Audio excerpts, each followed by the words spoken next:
Inquisitors Judgement. Rain swept over the high mound of Hālgengas barrow. Beornwulf turned from the tree line and looked across the burial grounds, NihtWyrtha's sacred heart. Beneath the sodden soil lay the 500 fallen of manifold dawn, the honored dead of Grimness and Wigathane, and the thousands lost at Suthihill. At the center, beneath a vault sealed with blood and iron, lay King Ecbald. 4 statues stood sentinel atop the barrow, facing each cardinal point. A uniformed soldier, a forge worker in goggles, a cloaked sentinel, and a weary king in royal plate. The rain trickled down their granite faces like old tears. Beornwulf raised his eyes to the king's stone visor and felt just for a moment as though the past was watching and weighing those who remained. 2 new statues had been added, one of Queen Hildilith, the other of Osric, a runesmith lost to time and ice, now returned from the depths of Nithelm. Below, the once bloodied fields had begun to heal. Eagles scurried through the wet grass, hunting orc-spawn fungal pods. The creatures had multiplied since the war, natural scavengers, clearing the land of fungal growths. Beornwulf allowed himself a small smile. The land endured. So did its people. The funeral procession approached like a black river. It had begun at Suthihill, wound through NihtWyrtha, and now climbed the high road toward the barrow. The line stretched across the valley like a scar. Queen Hildilith's body lay upon an Iron Hands rhino, the last of its kind on the planet. By contrast, Osric's coffin was borne on a Mechanicus grav platform, different legacies, different honors. At the front walked Herewulf, with Dakin Absalon beside him. Brother Godric followed, silent and solemn in Astartes black. On either side strode the seers, cloaked figures from the forest in sable robes and from Holmborg in white. Behind came the twin transports bearing the queen and the long-dead founder. Behind them were the remains of her Hearthguard, shattered and broken, carried not by a new Hearthguard, for none yet existed. There was no king. And in this new age, tradition faltered. Marching next were the Navis Astra Wigathane, their dark green and navy tunics gleaming wet in the rain. And behind them came the crowd, thousands of Wirthan and off-worlders alike, heads bowed beneath the storm. Thunder rumbled across the valley. The sea, far below, echoed with it, a low, endless mourning. Archmagos Damia Voratrix stood slightly above the others on a rise of stone, her form haloed in mist. She watched the winding procession with a measured stillness. Beornwulf couldn't guess her thoughts, but he suspected Queen Hildilith's death had disrupted more than grief. It had unbalanced her plans. With Herewulf refusing the crown, NihtWyrtha was now adrift. The Inquisitor sat on a worn milestone, its surface pitted and half erased by time. Rain dripped from the brim of his wide hat, his arms folded, his gaze unreadable. Beornwulf found his presence troubling. He had heard the rumors. On some worlds, even a whisper of demonic corruption had led to exterminatus. Entire cities burned to preserve ignorance. Was NihtWyrtha next? Behind him, Wulfgar, Nathaniel, and Osric stood beneath the trees. Rain poured down their polished armor, catching the last glints of light. They hadn't moved. Beornwulf suspected they were speaking on a private voxnet. There were slight gestures, subtle turns of the head, the quiet body language of warriors in intense discussion. To his left stood Sister Chirurgian Elisabetta. Beornwulf knew little of the Order's Hospitaller. He had heard of them during the Ulgarith War, rumors of a vast medical battlecruiser, the Medica Sanctorum, equal parts sanctuary and executioner. Tiberius had once claimed his own ship. Questa Revelation could match it, perhaps a quiet warning that NihtWyrtha would not suffer judgment quietly. That made things worse. The idea of a united Imperium had been preached in every sermon, every proclamation. But now, the fractures caused by the Nova Terra Interregnum were obvious to anyone who looked up from a prayer book. Elisabetta had come at the Inquisitor's request, bringing with her not just Sisters of Mercy, but warriors in white. Her battle sisters carried bolters, a rare sight for baseline humans. Osric had explained the use of suspensor fields, technology enabling unaugmented arms to carry post-human weapons. Behind them stood the parchment-armored Frateris Templars, grim-faced and motionless. They bore the trappings of Astartes, but these were ecclesiarchy troops, sworn only to the Ministorum, not the High Lords of Terra. Beornwulf watched them with distrust. Whispers abounded that some Templars had once served her council forces. Deacon Absalon had already pulled rank to keep them away from his ministry. Bjornwolf could see squads of the deacon's fraterist militia scattered through the tree line, guns dry and ready. He wasn't sure whether Elisabetta outranked the deacon, but if conflict broke out, he knew who the deacon would side with. Bjornwolf reached for the iron ring hanging from his gorget, the warrior's ring he had sworn his oath upon. He held it briefly, thumb pressing against the etched sigils of the old oath. I swore to protect my people. He stood alone. Edric, acting here toga, had asked him to watch the Inquisitor. Sinwolf was stationed in the valley below, honor guard to the funeral, but ready for orders if needed. And in the eastern tree line, Bjornwolf knew that Skitaria Alpha Braylin was waiting, not just with her own vanguard, but with a squad of Tiberius's elite. The air was heavy, tense, a funeral on the surface. In reality, it felt like a standoff in the rain. The future seemed in the balance. Inquisitor Malinovska tilted his head slightly, enjoying the sound of rain pattering on his wide-brimmed hat. It was a rare pleasure. His office was on Manifold Dawn, a world of blinding light and 3 suns. There, the city never slept, and the sky never dimmed. His work kept him inside, sealed in windowless chambers or shuttling between them aboard tiered tram lines. When he left the capital, it was to travel between forge worlds or ships, always surrounded by steel, fire, and the stench of recycled air. He had known rain on other worlds. Grimness had rain thick with acid, enough to melt the lining of a hat in seconds. Incoloris had it too, though 5 minutes exposed to the air gave you enough radiation to have your lifespan. Sarathar rained once a year, but it was less weather and more like a dropped ocean. And Castel, Castel, white pillars, golden statues, and rain scented with perfume and poetry. You couldn't enjoy it without being serenaded by rooftop bards or harassed by vendors. In all his work, across hundreds of systems, in pursuit of heresy, treason, and quiet apocalypse, Malinovska had never found proper rain, until NihtWyrtha. This world was an enigma. The people were barely 4 decades removed from first contact, yet they built spacecraft and spoke in Imperial Gothic laced with archaic dignity. They burned wood in hearths, yet ran air-cooling units salvaged from wrecked void ships. Their brooms were straw, but every home had an umbraculum, hovering servo-skulls shielding thatched roofs from the eternal rain. They rode ironclads powered by firewood and painted waves on the bows of orbital cruisers. He thought of the Stormwield, wrecked in the last battle. Any other world would have scrapped it. Here, they were rebuilding it already, with fresh paint and sails stitched from old battle flags. They had the stubbornness of Ogrins and the instincts of old imperial blood. His gaze drifted to Sister Chirurgian Elisabetta, standing not far away. Her Fraterist Templars lingered nearby in their parchment-colored plate, close enough to protect her, not close enough to ease Malinovska's mind. He trusted her, most of the time. She was sharp, quick-witted, and dogmatic only when it served her. They had argued often. They would again. He glanced toward the sister beside her, bolter in hand, face set like marble, a mirror of her mother, the posture, the eyes, the suspicion aimed toward the tree line. That made him smile. Little Katerina. She had her mother's fire and his own gift for healthy paranoia. She was still training, officially, but she'd already earned her stripes the hard way. He wondered if Elisabetta knew how much he'd pulled strings to keep her close, but out of danger. Close enough to learn, far enough not to be noticed. He followed her gaze to the woods. His smile faded. There were eyes in the woods. Wigathane militia. Skitari. He could feel the pressure from every direction. If a fight broke out, no side would leave unbloodied. And yet, he didn't blame them. He was, after all, here to judge them. Sister Elisabetta had brought him the reports. In the recent Daemon incursion, not a single native Wirthan had fallen to possession or corruption. None. To her, it was cause for suspicion, proof of tampering, perhaps heresy. But Malinovska had read the reports from the Seer Shadow phenomenon. Too close to the maelstrom, and yet strangely untouched. A population of psychic nulls. And that membrane, the Susan trait, long dormant in most of the Imperium, was active in every native sample. Elisabetta called it suspicious. He called it miraculous. Funny, he thought, how the Order's Hospitaller never seemed to accuse the squat holds of heretical genetics, despite similar augmentations.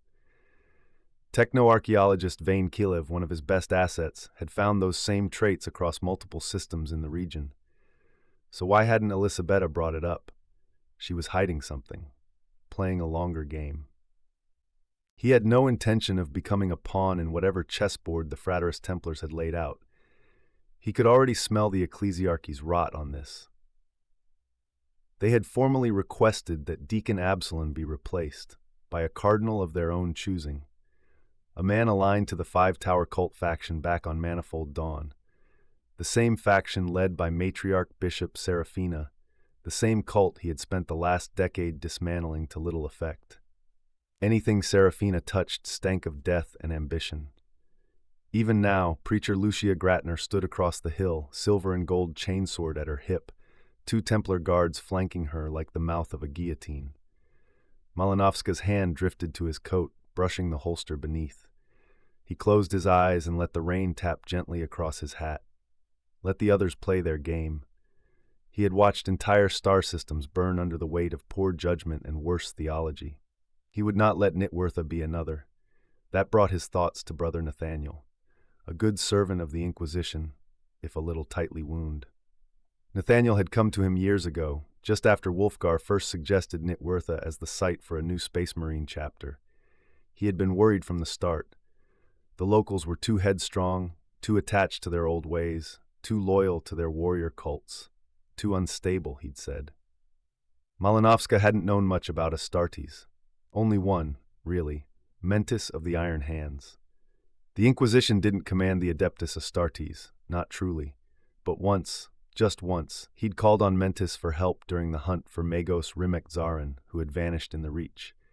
That alliance had ended with fire, wreckage, and an uncomfortable amount of truth. He hadn't wanted to go crawling back to the Iron Hands again. So instead, he sought the counsel of those who weren't bound to secrecy. The Space Wolves had laughed at his concerns. The Silver Skulls had simply told him, "You already know the answer." And he had. Out of all the forges in the Reach, only NihtWyrtha could ever truly support a chapter of the Adeptus Astartes. Nathaniel's second complaint had been Archmagos Damia Voratrix, accused of secrecy, rule-bending, and unbecoming ambition. Malinovska had laughed. The apple had not fallen far from Rimek Zaran's tree. Voratrix had gone from his attentive pupil to a near-perfect echo, cunning, visionary, and utterly unorthodox. She had turned one leaky forge and a derelict ship into a fleet and a functioning navy. That was Una in a nutshell. Then came Nathaniel's third worry, the Eldari connection. He warned that the chapter's founding was tainted by alien influence. Worse, he spoke of connections to Anaris Elthir, the Iron Hand's personal myth, a half-believed tale invented by Mentis to get funding for a rescue mission that had become official lore. Malinovska knew better. He had stood beside Mentis and Zaran during that mission. He knew the truth, but he'd never speak it. Then came the discovery in Nithelm, the body of Osric found in the ancient Hālgdom. Dead 20,000 years, the runesmith had been a hybrid, part human, part Eldari, as were many of his long-dead companions. To Nathaniel, it was heresy. But the Order's Hospitaller were less alarmed. 4% of Imperial human DNA is Eldari, Sister Elisabetta had said.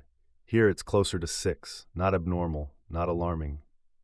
Apparently, during humanity's early expansion, the Eldari Empire had been at its cultural peak, and its standards for pleasure unusually flexible. Given their reputation, 4% seemed modest. He took off his hat and gave it a shake. Water streamed off the brim, soaking his coat. The rain hit his face, cool, clean, real. He drew a deep breath, inhaling the scent of soil and wet leaves. It reminded him that there were still places untouched by the rot of bureaucracy. He replaced the hat. The procession was still far off, somber and slow. Then his mind drifted to the webway gate found beneath the Hālgdom. He had reported it, of course. The Ordo Sinos offered a polite but dismissive, "We're busy." The Adeptus Mechanicus were uninterested, suggesting Voratrix open her own investigation. She declined. So now the gate sat sealed inside a chamber on Fiskbala Station, guarded by servitors with oversized shock mauls. Naturally, the Fraterist Templars had demanded control. The deacon had pulled rank to keep them out, for now. But the gate's existence was a dangerous secret, one that couldn't remain buried forever. And then there were the Nataten. He still wasn't sure what to make of them. Creatures of the warp, yes, but wearing containment suits, like Neverborn trapped inside Jeller field coffins. Ideas in diving suits, someone had said. That was as good a guess as any. They remained frozen, entombed below.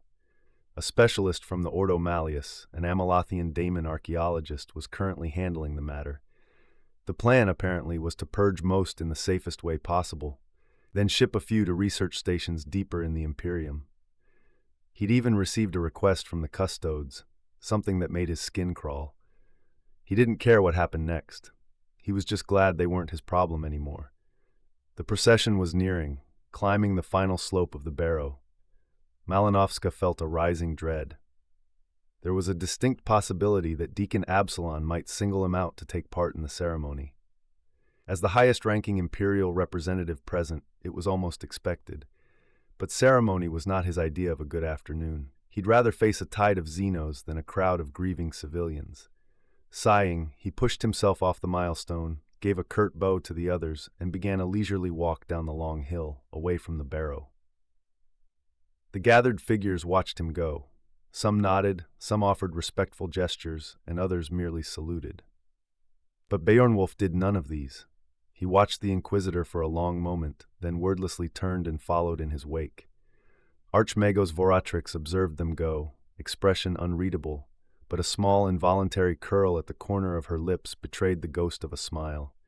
She turned back to the approaching procession without a word. Osric made to follow them, but Wulfgar raised his Crozius, blocking his path. The rune weapon hovered between them like a drawn line in the mud.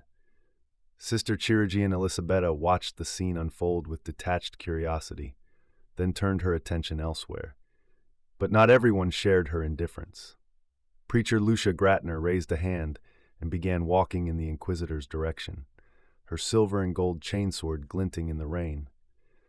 Behind her, the Fraterist Templars fell into step without a word, parchment-wrapped armor rustling in the wind like funereal flags.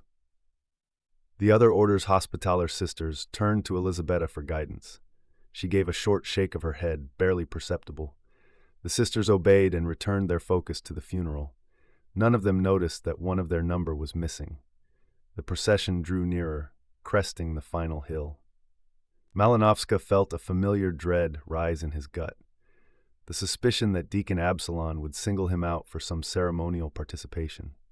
He may have been the highest-ranking imperial official present, but standing in rain-soaked silence while civilians watched him wasn't his idea of a meaningful afternoon.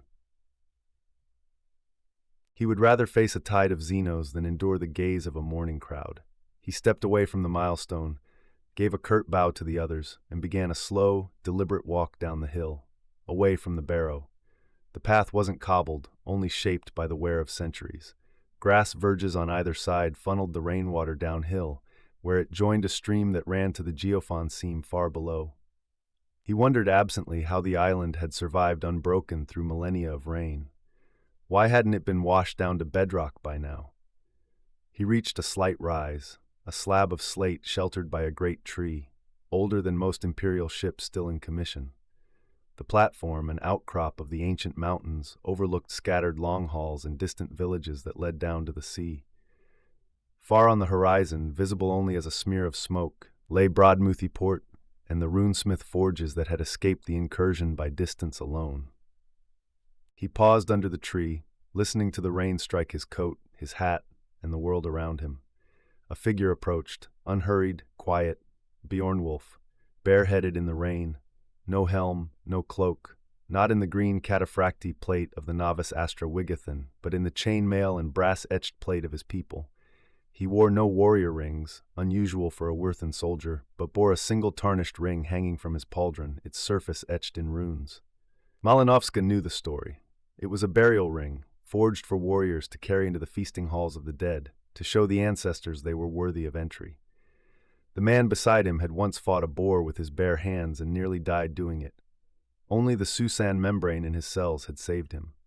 Now, years later, he wore the boar's tusks on his pauldron and bore the brass boar, a Eotenbars on his chestplate, a symbol of honor, of challenge, of resilience. The kind of cult the Imperium usually frowned upon, But here, Malinovska had seen even Skitari wear that sigil, theirs embedded in cogwheels. It said something about the people of this world, and in truth it was why he'd backed the chapter's founding. Not because of doctrine, because they believed. I must admit, Malinovska said softly, you have a beautiful world. Bjornwolf wiped rain from his face and replied, it's a fair day for a funeral.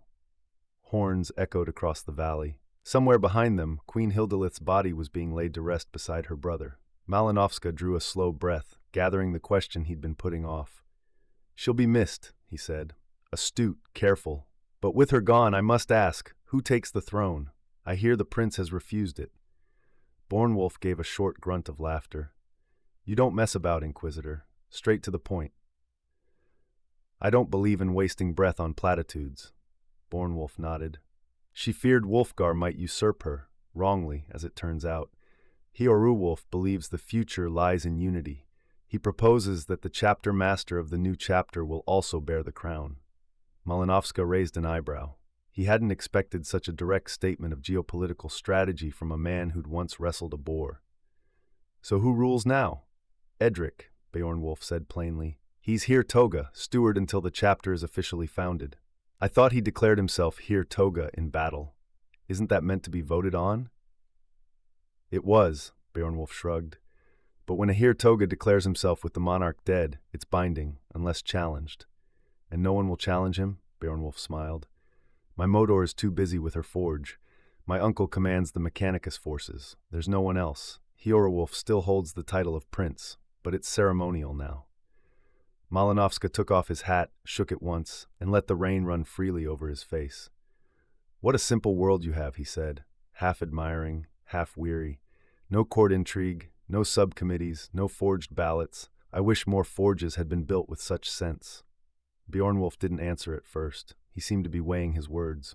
Each forge governs as best it can, he said at last. Instability is unprofitable. Malinovska chuckled. And what of you? Where does your hold stand? Bjornwolf smiled, but did not look away from the horizon. I'm an orphan. My hold was gifted, not inherited. I have no claim, no birthright, only the title of Hlaford of Silthdale. But, said the Inquisitor, you have considerable support, despite your humble rank. He glanced toward the tree line. Warriors waited there, watching. You're the adopted son of an archmagos. Your following could be seen as a threat to the steward. Bjornwolf nodded. I'll finish my term of service. Then I'll retire. My men will follow me, or not. That's their choice. As for Edric, he was the queen's chosen, loyal to Hiorulwolf, loyal to NihtWyrtha. He is Heer Toga. That is enough. Forgive my interruption, came a voice behind them, but I could not help overhearing that you left out the role of the ecclesiarchy in your musings. Malinovska didn't look, but Bjornwolf turned slowly.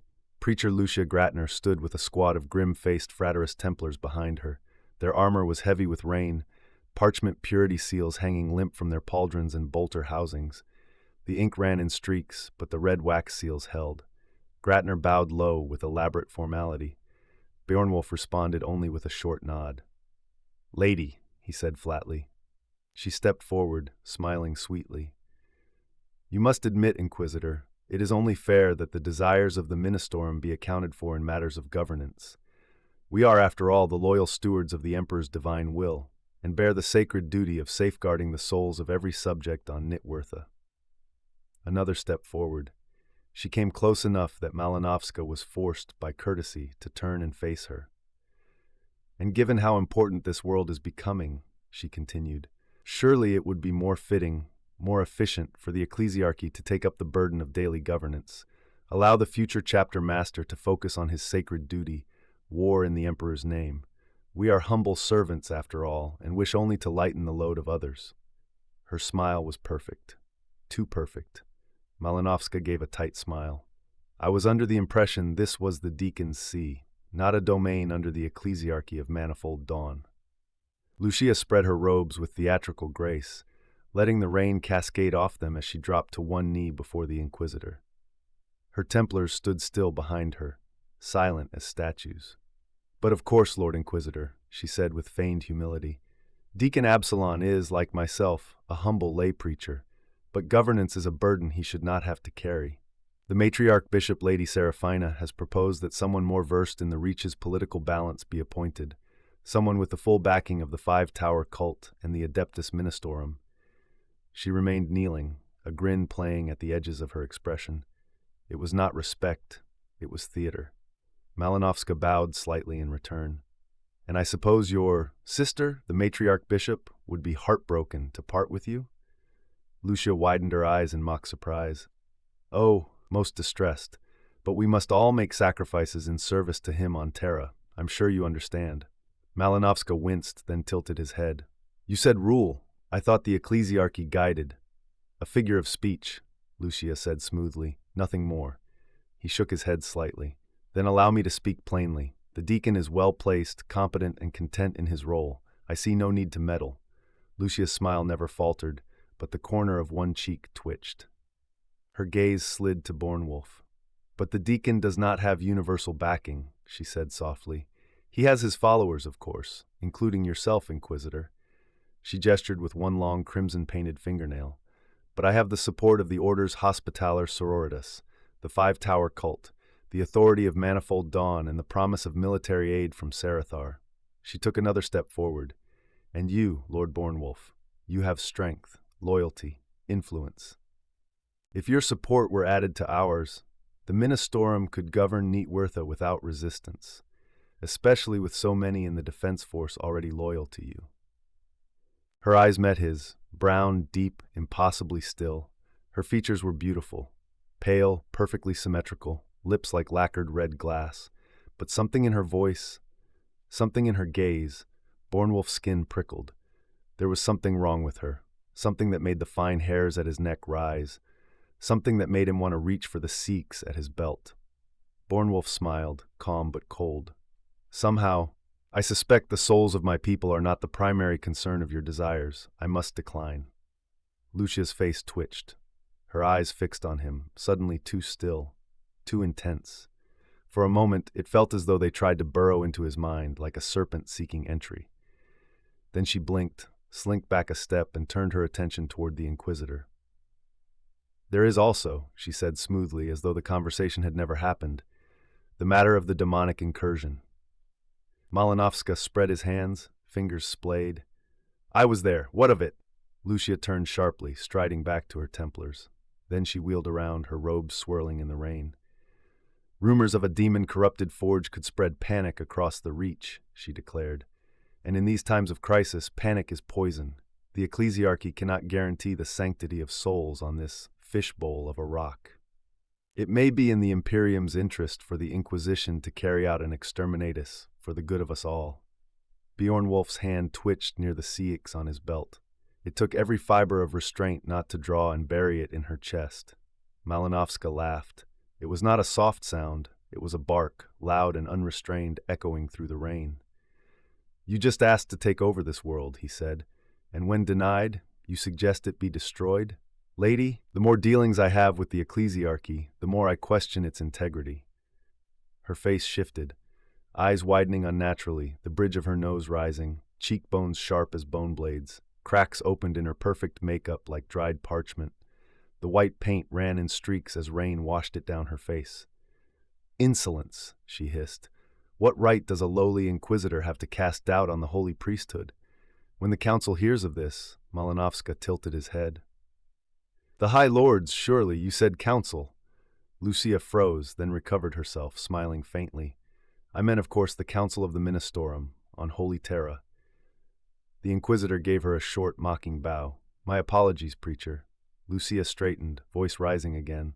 I did mention that among my backers I have the Frateris Templars as well. Behind her, the Templars responded in silence. Bolters clicked, safeties switched.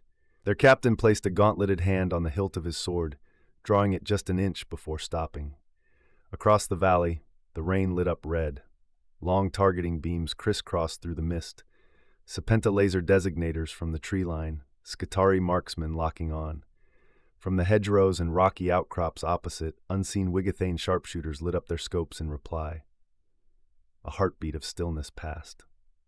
The Templar captain let the sword slide back into its scabbard. The Frateris lowered their bolters. The red lines vanished from the rain. Lucia's smile was gone. Her face, streaked with ruined paint, was tight with fury. She gave a stiff nod. "The matter is settled, then," she said, and turned sharply. She marched uphill toward the Orders Hospitaller stationed at the funeral, her Templars falling into step behind her. Malinovska exhaled slowly and jammed his hands into his coat pockets. "Well," he said, "that could have gone better." Then he turned and continued down the path. Beornwulf stood a moment longer, staring at the path she'd taken, then gave a short nod to the tree line and to the distant hedgerows. Slowly, he followed the Inquisitor. Malinovska and Beornwulf walked side by side, following the winding path down into the valley. At the foot of the slope stood a wide, open gate. Leaning casually against it was Sinwulf, resting one hand on a long-barreled sniper rifle. On the other side, Skitari Alpha Braylin waited, her augmetic hand cradling a Serpenta-pattern long rifle. Beside her stood a woman in pristine white battle plate, a sister of the Orders Hospitaller. Rain dripped steadily from her shoulders. She held something wrapped in sodden cloth, long and heavy. "Have you met my daughter, Katerina?" Malinovska asked, gesturing to the sister. Beornwulf gave a curt nod. Katerina said nothing, but extended the wrapped item toward him. Malinovska smiled faintly. "I believe this belongs to its rightful owners. I have a feeling NihtWyrtha will need all the help it can get." He bowed politely to Sinwulf and Braylin, then turned and continued down the valley, walking beside the smaller figure in white. Katerina matched his pace without a word, the storm soaking her robes but never slowing her.